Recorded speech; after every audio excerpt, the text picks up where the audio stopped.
How to see someone's marketplace on Facebook. Hello guys and welcome back to today's video.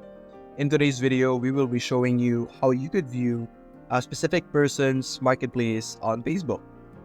So first things first, you're going to have to look for an item in the Facebook marketplace. For example, over here, we have Yamaha R15.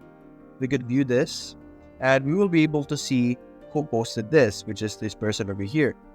So if we view seller details, we will be redirected to their profile over here. And then you could see all the different items that they are selling or currently selling in the Facebook marketplace, as you can see here.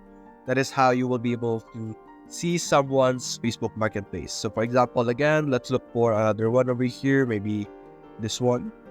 Simply open the item, scroll down a bit, and click on seller's detail. And you will be able to see all their different postings over here. So that's basically it, guys. Leave a like and subscribe. Thanks for watching.